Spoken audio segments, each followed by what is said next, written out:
Okay, I think we're ready. Can you guys hear me? Okay. Okay. Thanks for coming to my talk.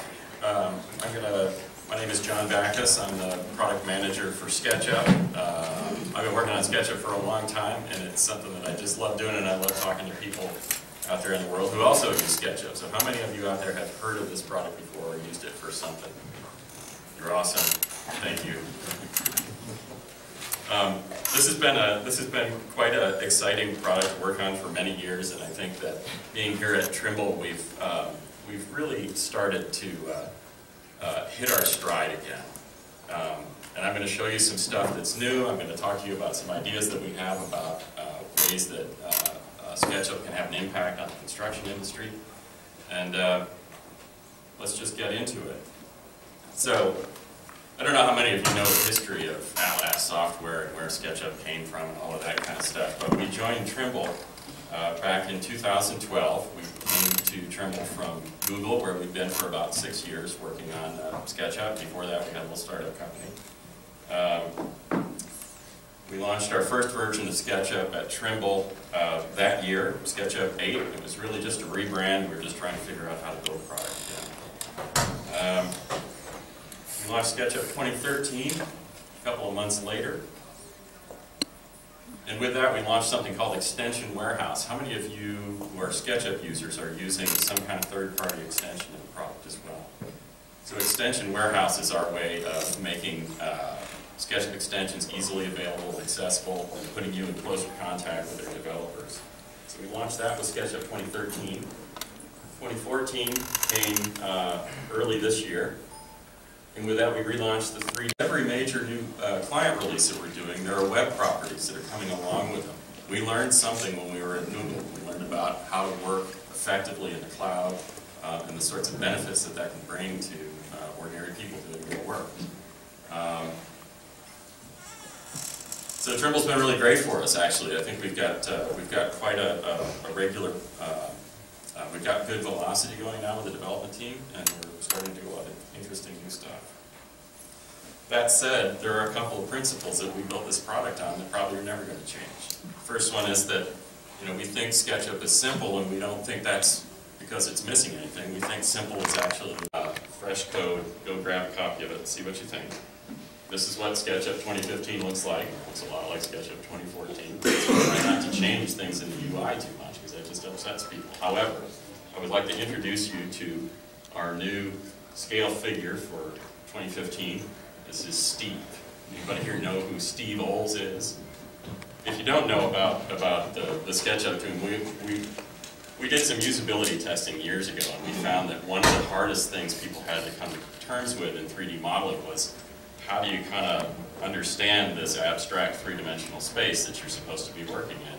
And if we put a person right next to the axes, all of a sudden you know which way is up in the model, you know about how big things are. And so we've always...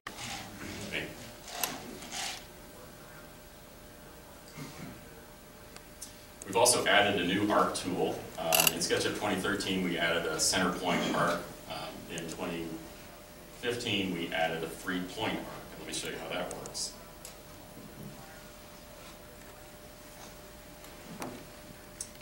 So here was SketchUp's original arc tool. So you do the 2 endpoints, and then you pick what we call a bulge distance. So you can get arcs like that. So that's great for putting arches on top of doorways and those kinds of things.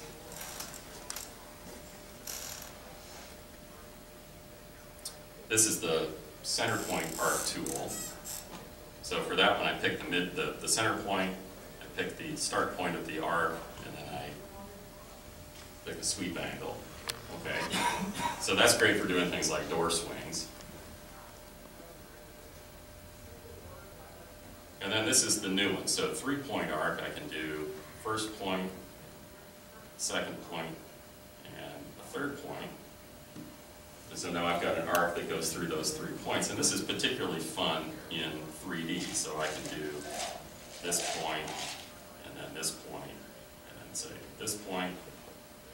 I get a nice arc that goes through all 3 of those points.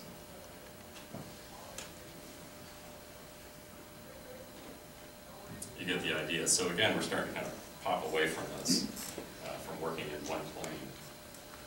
This is actually a great catch-up camera in the same spot. It gives you this kind of tricky ability to trace over the image and actually kind of model in space and photograph. But it's always been a little bit tricky to set up because typically users were working with uncalibrated cameras that didn't have a lot of kind of precise characteristics about them. So what we can do now is actually import camera positions, camera poses from devices like the V10 almost automatically.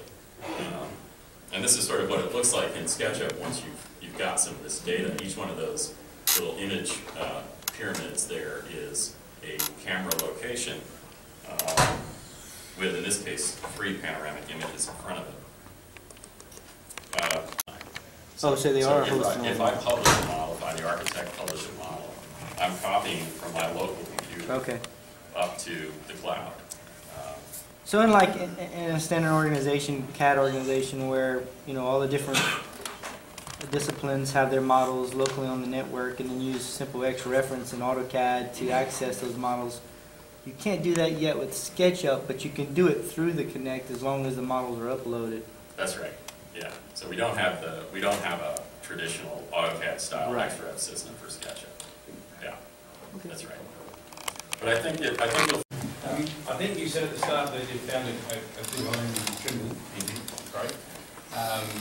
And one of the things I noticed with the SketchUp community is exactly that. It's a community, the developers, and are you able to, and you've taken a lot of, obviously, influence from Trimble, but influence that back up and community developers, APIs, that sort of thing? Have you had the chance to look at how that might be beneficial to technical developers? Oh, I see. Okay. So I think the question is, have SketchUp APIs had use inside of Trimble? Not yet, but could. Yeah. Well, actually, they have. Yeah, they have. They definitely have. And we're working all over Trimble's organization now. And it also works in the other direction. You mentioned Tekla. Our IFC importer and export is actually using Tekla code to do it. So yeah, I think internally we actually share very effectively.